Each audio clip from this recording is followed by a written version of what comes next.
What's good, YouTube? Welcome back to the channel. Welcome back to another reaction video. We got 5 most disturbing audio recordings. Let's check this out. On the morning of January 2nd, 1978, a woman in California received a call asking for someone named Ray. She didn't know anyone by that name, so she simply told the caller they had the wrong number and hung up. Back then, callers had to manually enter each digit of the number they wanted to call. I know this shit had to be annoying back then, bro. I ain't gonna lie. Phone, and how the fuck did old heads deal with that shit? So she didn't think much of this and moved on with her day. However, things took a horrifying turn that evening when she received another call from the same person. And what she heard on the other end of this audio call was extremely disturbing. What's she hear?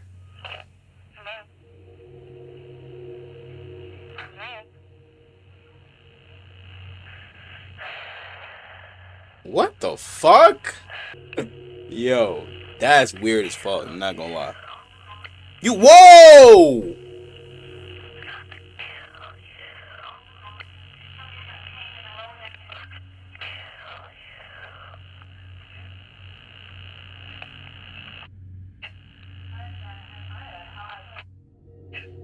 The man who was politely asking to speak with someone named Ray earlier was now threatening to end her life. What's worse is that this audio call wasn't a baseless threat or a troll.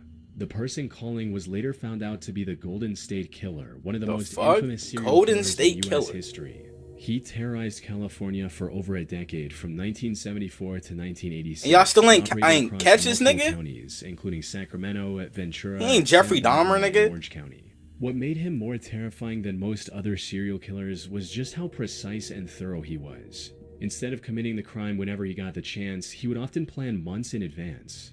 He would stalk his victims, learning everything about their daily lives and routines to find the right opportunity. This also included surveying the area around their home to plan escape routes. Sometimes he would break into his victims' homes beforehand to unlock windows, unload guns, and plant the gear he was later going to use for the crime. He would also call his future victims many times leading up to the crime and threaten them, similar to the call you heard earlier. This was all a part of his act, with these calls serving as a way for him to mentally torment his victims ahead of time. When he eventually broke into their home for the last time, he would often tie them up and make himself at home, even cooking in their kitchen on occasion. Put simply, he was extremely confident in his planning, and unfortunately it worked. By the end of 1986, he had broken into different homes over 120 times, and in more than 64 victims, 3 of which were children. However, despite the authorities having tons of evidence against him, like fingerprints, footprints, masks, multiple rings, and many different sketches from witnesses, nothing led to a name. He would even call and taunt the police and families of his victims, daring them to catch him. But despite all this, the case remained cold for over 40 years. That is, until the late 2010s, when a new kind of detective work changed everything. You see, investigators already had plenty of DNA evidence from the killer. However, his DNA didn't match the limited samples they had in their database. But in 2016, a very distant relative of the Golden State Killer took a DNA ancestry test through one of the companies like 23andMe. The DNA data from this company was aggregated by a company called GED Match. And the FBI then used this extensive database to see if any of the samples matched with the DNA evidence they had. While they didn't find the killer, they did find a match with one of his very distant relatives. This allowed them to go through the whole family tree. Yo, nah, that's crazy. Imagine that's how they caught the nigga. And eventually find the person they were looking for. After 40 long years, yo, the technology is something crazy, bro. Call was finally made public. On April 24, 2018, authorities arrested 34-year-old Joseph James D'Angelo, the Golden State Killer. The fuck is on the top of his head? He was a Vietnam War veteran and an ex-police officer from the Santa Barbara County Sheriff's Office. Investigation of his past also revealed a chilling instance from July 1979 when he was arrested for shoplifting a hammer and dog repellent. In hindsight, it's obvious that he was going to use both of these items for one of his crimes. And the reason he tried to steal them instead of paying was because he didn't want the sale tied back to his name in any way. In July of 2020, Joseph pled guilty to 13 counts of murder and 13 counts of kidnapping and a plea bargain to avoid the death penalty. He was given 13 consecutive life sentences without the possibility of parole. Weird ass nigga. His time at a California state prison. The recorded audio calls he made to his soon-to-be victims have gone down as some of the most disturbing pieces of audio ever recorded. Nah, that's crazy, bro. So what would y'all do if y'all got like a phone call and then on the other line, bro, they talking about somebody gonna kill you? What would y'all do, The bro? 1st of I December ain't gonna lie, nigga. 2017, a Reddit user Shit, I'm tracking that Druckmann17 motherfucker made a down, Reddit blocking a post number, hoping to find and an getting the police on explanation their ass. for Real the shit. terrifying screams he heard while on vacation. What's causing these screams? So, I'm not really sure what this is. I've had a lot of people tell me different things, but no one really knows for sure. Maybe someone here could help me shed some light. Alongside this, he linked to a recording of what sounded like a person screaming at the top of their lungs.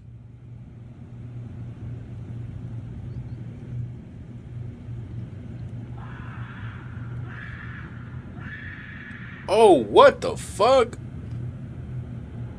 That bitch getting tortured?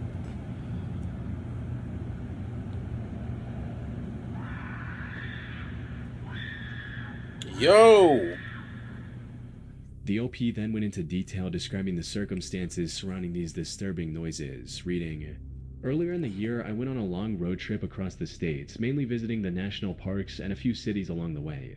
Towards the end of the trip, we found ourselves staying in the small town of West Yellowstone. This appeared to be an ideal base whilst we explored Yellowstone National Park. We booked into a pretty creepy but cheap motel just off the main street for a couple of nights. Me and my fiance had one room, my parents another. On the first morning there, we planned to get up early, catch the sunrise, and hopefully spot some of the local wildlife. So our alarms were set for 5 a.m. At about 4:45 a.m., I was woken by loud banging on the door, followed by crying and shouting. I instantly jumped out of my bed thinking the worst had happened. I opened the door to my mom in a state of panic, saying, "There's someone screaming, a woman screaming." There, clear as day, I could hear a woman screaming. It sounded as though it was within 100 feet of us. Mom claimed it had been happening for the last 30 minutes. We wanted to call the police but had no phone signal, no phones in the rooms, and we were the only people about. This on its own is pretty terrifying. But what made this encounter even more unnerving was what happened next, with the OP and his family having a very bizarre interaction with local law enforcement, stating, "Then, after I'd been hearing the scream for about half an hour, so roughly an hour since it started, a police officer seemed to appear out of nowhere. He started to ask questions about what we were doing and why we were up. We thought he'd come about the scream, so we quickly told him everything. He then heard the scream and sped off towards town. The screaming got less frequent and eventually stopped, so we decided to go about our day. We saw all the lovely sights of Yellowstone and even showed several park rangers the video to see if it's an animal. Like a geyser or some shit? They've not heard anything like it before. So when we got back into town that evening, we stopped into the sheriff's office to try and get some information. This was met with a lot of hostility from both the lady at reception, who eventually closed the shutter in her face, and the same officer we had seen that morning. They both said exactly the same thing. It almost sounded like a script. "Sorry, ma'am, but that was an intoxicated woman yelling for her boyfriend." I don't quite understand. Was she the woman screaming? Someone shouting at their boyfriend. I get people get really wasted, but not to the point where you just scream and never say any words. So, what was the like if a bitch get drunk and she starts screaming, she'll be cussing and everything, gang. Pentagon heard that night. The most Trust me, I know. theory I've come across is that these noises were coming from an animal, more specifically a mountain lion.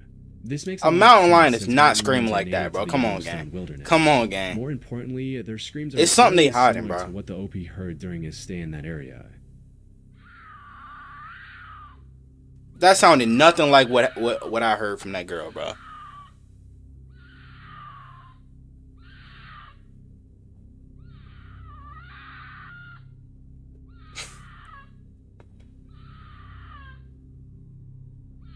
Looking for a kid or some shit?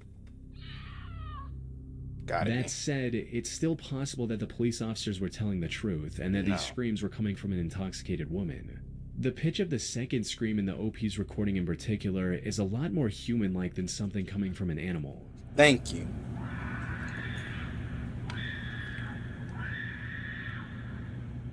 One person on YouTube even tried to explain this uncanny difference, stating that the first round of screaming sounds like it's coming from a mountain lion, and the second time sounds like a person screaming back at the animal. Maybe they were just annoyed and were trying to scare away the animal or get it to shut up. While this could have been the case, most of the screaming noises OP heard were likely coming from a mountain lion. Since that sounds nothing like a mountain lion, bro. Come on, man. Help or other words in these Are we really believing that? Even if it were coming from a highly intoxicated woman, it's safe to assume that she would say something aside from just yelling at the top of her lungs. But if that's true, why did two different police officers tell the same lie? Some people speculated that they did so just to avoid scaring off tourists, or that they were just pulling a prank. But from what I've seen, Drudagon was most likely lying about this part of his story. It's entirely possible that after learning about the surprisingly normal origin of these creepy noises, the OP used this encounter to craft a disturbing story they could post on Reddit. Especially since at one point during his original post, he mentions showing the recording to multiple park rangers. Now, even if these rangers weren't 100% positive, they would still make the obvious connection with the similar animal noise that's common in that region. Drudagon also mentioned looking it up on YouTube and not finding any videos that could explain the disturbing screams. Even though, when searching "screaming in Yellowstone" on YouTube, one of the first results is a 9-year-old video showcasing a mountain lion scream.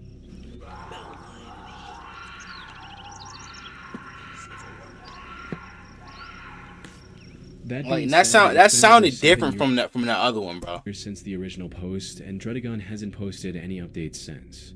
So whether this was a mountain lion or something else more disturbing, it's not a mountain lion. I'm trying to tell you. Certainty. People be slow sometimes. I'm not even gonna lie. That sounded like that girl screaming sounded nothing like a mountain lion. Forest Grove, Oregon, began hearing a strange, high-pitched noise in the area. I think I heard about this before.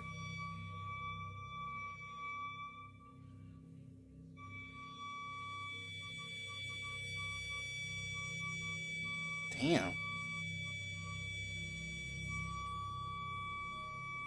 This eerie noise was limited to the city of Forest Grove and the wilderness surrounding it. It could only be heard for a few minutes at a time. It would begin blaring randomly throughout the day and often late into the night before going away for a few hours. One of the most disturbing aspects of this noise was how quickly it spread to the entire city. Its tone was deeply uncomfortable, resulting in a lot of people calling the police in distress.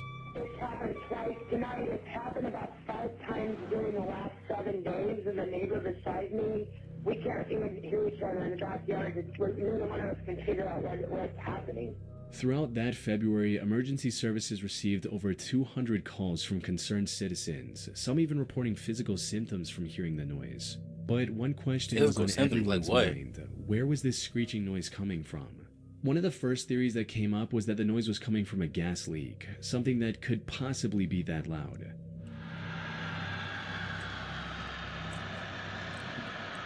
Nah, that's nowhere near a gas leak, bro. It was way more high pitched than that. The company quickly shut down this idea, stating that if there was a gas leak, they would have become aware of it already. Also, a gas leak sounds more like a jet taking off rather than the screeching sound reported. Facts. On top of that, they pointed out that if there was a gas leak big enough to cause this much noise, the smell of the leaking gas would spread throughout the city as well. Another theory that came up was that this was the result of trapped air and sewer lines escaping through a manhole. The fuck? However, a major flaw in this theory was that if it were true, why did the noise only begin in February of 2016? The fire marshal, on the other hand, suggested the idea that it might be coming from someone's faulty air conditioning system. This is because many dysfunctional systems emit a very high-frequency sound, similar to what the residents of Forest Grove were hearing. Okay. See, now that sounds a little bit more like the sound. The truth is, this noise could have been coming from any number of sources, including construction equipment or a broken emergency siren. Or Unfortunately, aliens. the sound appeared to be coming from all directions, making it pretty much impossible to find its origin and verify any of these theories. While everyone was desperately trying to figure things out, the daily noise was becoming more and more unsettling with each passing day. But the eerie noise then suddenly disappeared just as quickly as it had begun. Over 9 years later, and this strange noise is It only still happened unsolved once? mystery. That said, I believe the most likely theory is also the most boring one, that this whole thing was a prank or hoax by someone with a horn of some kind. You see, after getting overwhelmed, If that's by the case, number they of would have did calls it from more than Forest one Grove time. residents, the local police station began investigating the phenomenon more seriously. Amid their search, they put out a statement warning any potential pranksters, reading, "While some might find it comical, interesting, and mysterious, it's unlawful if it's being done on purpose. If this is the case, the individual caught will face possible repercussions." Like A what? couple days after this statement Bro, came imagine out, the getting noise sentenced to vanished like and 20 hasn't years returned for blowing a since. horn. It's almost as if whoever was behind Yo. this realized that the prank was not worth the trouble and stopped. Of course, all this is just a theory on its own. But unless someone comes forward with a confession, I doubt we'll ever learn the truth about the origin of this disturbing noise. Maybe. Alright, what we got next? On March 2nd, 2013, an anonymous user made an entry on 4chan talking about a creepy radio hijacking they experienced as a kid. The post read, "A creepy, I think, audio file which I've always been curious about. Back in 1994/1995, when I recorded this off of the radio, I told myself I'd never make a copy of the tape, having freaked myself out. But it's been sitting in the back of a desk drawer and in the back of my mind for 16 years now, and now I'm just curious. The weird stuff starts about 16 seconds in. Around 1995, I was about 15. I used to stay up late in my room listening to the radio on a boombox with an integrated tape recorder. I'd dial through the stations, and when I heard something interesting, I'd hit record for a while and then move on. One night, I came across this. I don't think this was the beginning of the broadcast, but I caught a lot of it. Right at the end, an announcer says that the station I was tuned to was WKCR 89.9 New York. There are a bunch of names and dates in there, but I've never run into anything else like this." Alongside this was a link to an audio file that starts off quite normal with a section from a 1993 song by Billy Cobham. It then abruptly transitions into a violin section from a song called Golden Sonata by Henry Purcell. The audio then morphs into a bone-chilling, How they get their hair to high-pitched look scream like of that? Or is that sorts. just a wig?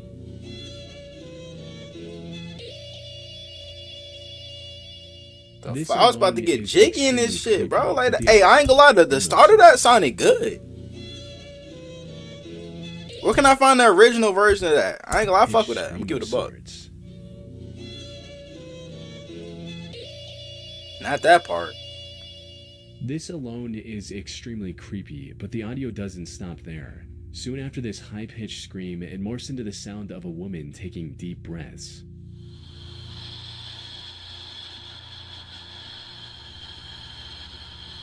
She just getting her pussy This ate. breathing pattern repeats a few times, ultimately leading into the sound of a woman reading seemingly random names and dates in an almost whisper.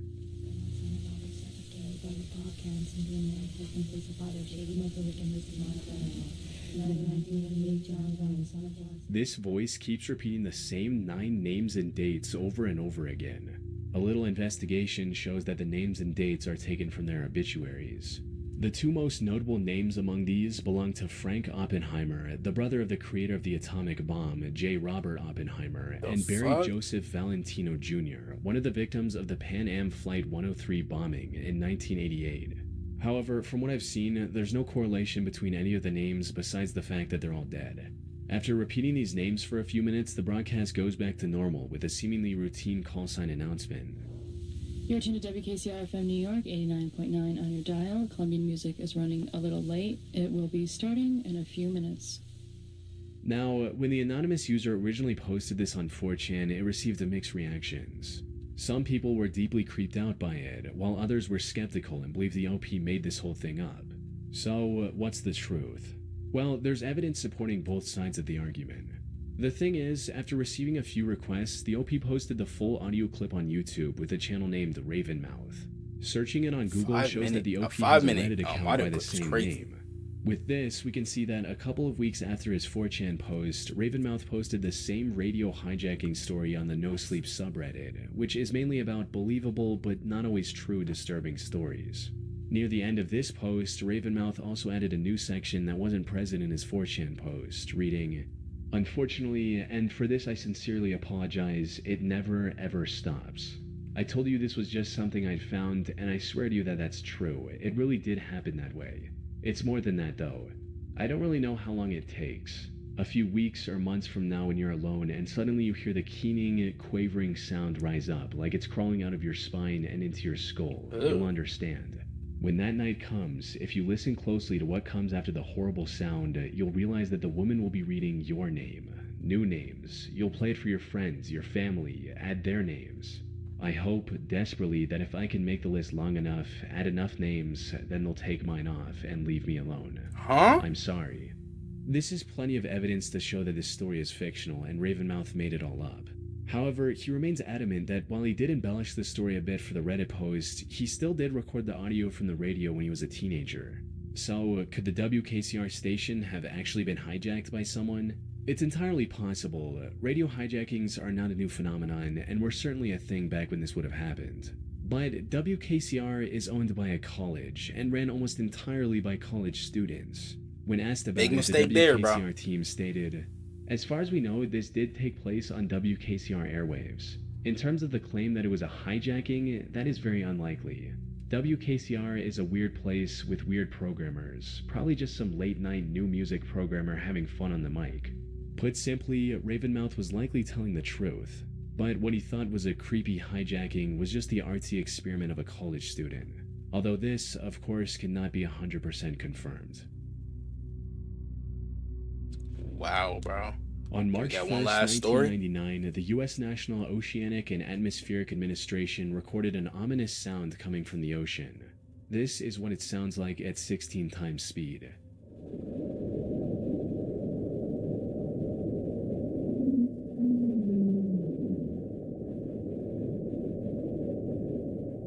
This sound, named Julia, lasted for a whole 2 minutes and 43 seconds and was powerful enough to be detected across the entire equatorial Pacific Ocean hydrophone network.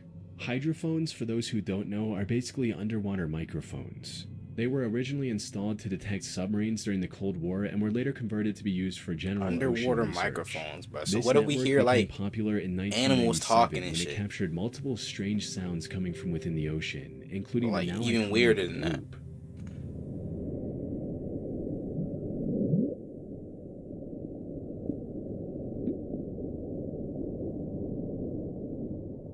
According to the official explanation, the sound heard in this recording was caused by ice quakes and large icebergs, or by icebergs scraping the ocean floor.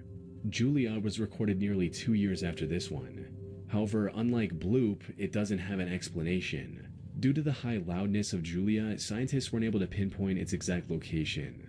One potential solution that's been floating on the internet for a while now is that Julia originated from underwater volcanic activity. Sadly, this theory falls apart quickly upon inspection.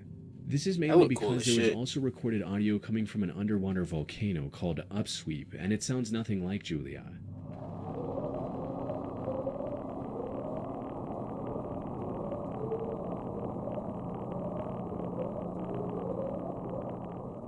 A somewhat more interesting theory that tries to explain Julia is that the sound originates from an unknown sea creature. And while this does sound like science fiction at best, it feels a lot more feasible when you consider the fact that we're yet to explore over 80% of the ocean in detail. However, the very idea of an ocean creature big enough to produce a sound audible from thousands of kilometers away The fuck is that? terrifying, and honestly quite out there.